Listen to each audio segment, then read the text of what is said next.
Okay, we're continuing here in the chapter 15 through 16 PowerPoint slides. We're going to begin with slide number 12.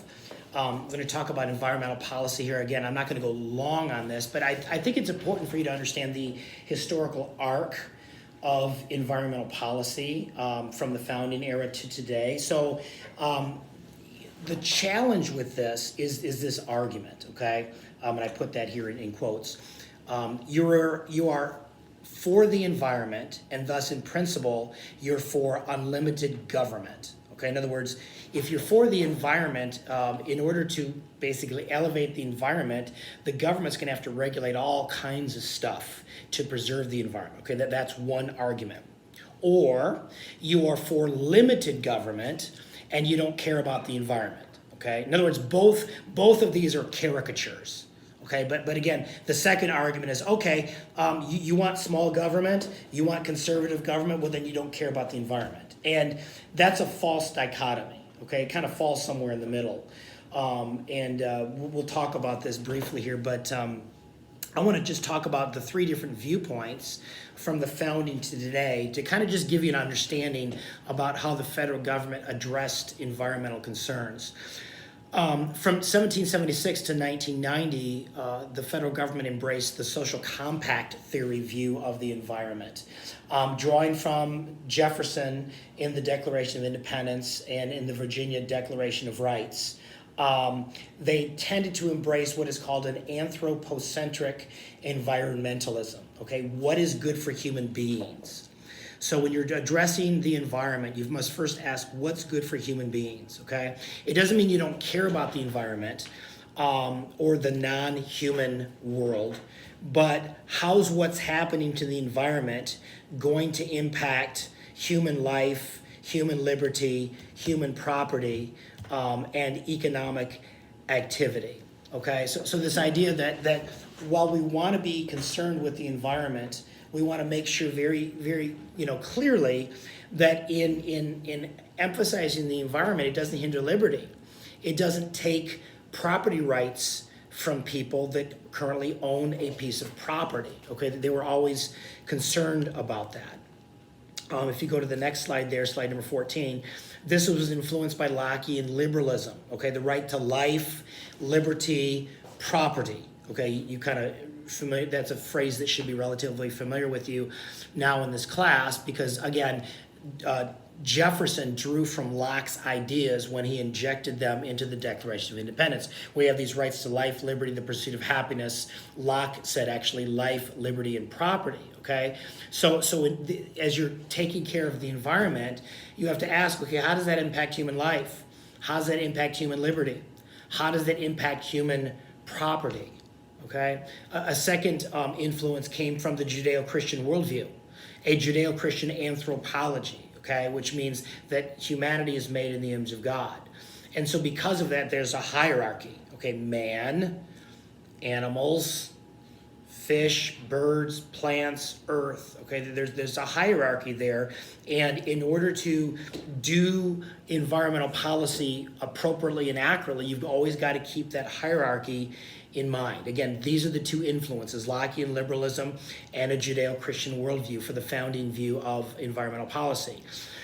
If you kind of move forward from 1900 to 1970, you kind of have more of a balance, if you will, between the two, not so much the hierarchy, but again, it still preserves an emphasis on humanity, even as you're taking care of the environment. It's still an anthropocentric environmentalism. Theodore Roosevelt and Lyndon Baines Johnson viewed this. This is more of a progressive view of justice. If you look at Theodore Roosevelt's essay, The New Nationalism, you kind of see a really good expression of what environmental policy looked like beginning in the progressive era in the 1900s. He says this is on slide number, 16. Of all the questions which can come before this nation, short of the actual preservation of its existence in a great war, there is none which compares in importance with the great central task of leaving this land, even a better land for our descendants than it is for us, and training them into a better race to inhabit the land and pass it on. Conservation is a great moral issue, for it involves the patriotic duty of ensuring the safety and continuance of the nation. Let me add that the health and vitality of our people are at least as well worth conserving as their forests, waters, lands, and minerals. And in this great work, the national government must bear a most important part. Okay, so he's linking the vitality of people, the health of people, to the protection of the environment. Okay, in other words, whereas in the founding era, human concerns were probably higher. Within this era of this progressive era from 1900 to about 1970, more of a balance. But again, as you're preserving the environment, you must consider how is this going to affect human life as well. Okay. Fast forward to 1970, within progressive liberalism, you have what's called envirocentrism, or biocentrism, or envirocentric environmentalism. Okay, so in other words, now, whereas humanity was at the apex of this hierarchy, now it's inverted, and now the environment has taken the lead over human concerns. Okay, so in other words, from the 1970s, again, the Environmental Protection Agency was created in 1972, I believe, 71, 72 by President Nixon. Okay, so you can see that shift kicking in with policy. Okay, it's a consensus view of justice that predominates within the White House. Again, depending on your administration, it can fluctuate. Congress and the university. Okay, in other words, it's not unusual at all if you're in the university to see envirocentric environmentalism. Okay, in other words, human concerns and needs are secondary to environmental concerns. And so if you look at the slide slide number 18, the idea of biocentrism is you should not privilege human beings over the non-human environment. Okay, it's a change in anthropology. Okay, whereas humans used to be the crown of creation, okay, under that understanding. Now, human beings are one of many of all kinds of species and should not take pride of place, in particular within public policy. Okay, so so within this paradigm, what is the effect upon non-human life? Okay, we afford privilege to over human life, and it's largely influenced by scientific naturalism. Okay, scientific naturalism, this worldview holds that this life is all there is. This world is all there is. There's nothing vertical. Okay, there is no God. Everything is horizontal. And so if everything's horizontal, then what is most important is the natural world and preserving it, okay? Sometimes at the exclusion of human concerns, okay? So you go to the next slide there. At the core of biocentrism is the protection of wildlife or non-human life over humans. It affects policy issues in ANWR, okay? This section in Alaska, that drilling for oil has been prohibited because of the concern of its effect on wildlife. Okay, the issue of the Keystone Pipeline, the Endangered Species Act of 1973. I put there in the slide Saudi oil and Wahhabi Islam. I took probably one of the more interesting classes I ever took in grad school. Was a class called Islamic Political Thought, and my professor had worked in the State Department, and now is a professor with the U.S. military, teaching them about foreign policy. And this guy's an expert in Islamic law. And one of the things we talked about in this class is the impact of environmentalism upon foreign policy. And one of the things we talked about is the connection between American purchases and consumption of oil and terrorism.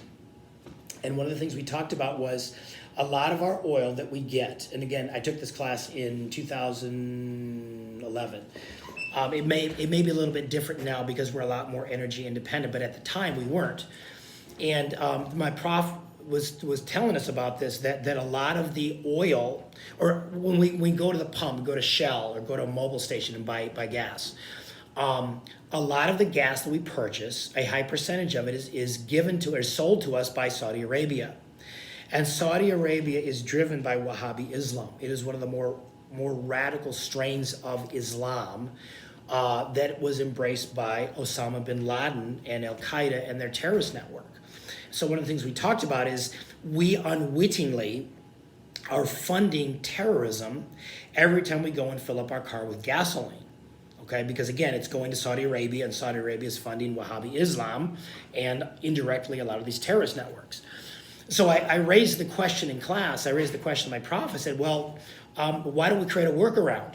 Why don't we kind of drill here, drill now? Why don't we just buy American? Why doesn't the American government, federal government, foster fracking? Okay, and a lot of this oil drilling within America, so we don't have to buy oil from Saudi Arabia or any other Middle Eastern country that foments terrorism. And my prof said, that's a great idea, Mr. Gustafson, but the problem with that is the environmental lobby is so strong in the United States, they're preventing that. The Environmental Protection Agency and things like that, they're so strong that because they elevate the environment over human concerns, in this case, national security. In this case, protecting our country against terrorism by cutting off its funding. Because we elevate the environment, that has been prohibited. Now, I've got to believe under the Trump administration that's changed. But again, you can see where this changed conception of anthropology affects our foreign policy and affects our environmental policy. Okay, and a lot of that it's a rejection of the Western worldview. Okay, in the modern era, the Western worldview of Plato, Aristotle, John Locke, human using their reason to figure out happiness has been rejected. The biblical worldview has been rejected. And so this is what happens when there's a shift in worldview that gives us this, again, change in environmental policy. So anyway, I'm going to stop there. That's enough on environmental policy. But hopefully that gives you kind of an historical overview of why we are where we are in our environmental policy and why some of the decision making is made in the way that it is.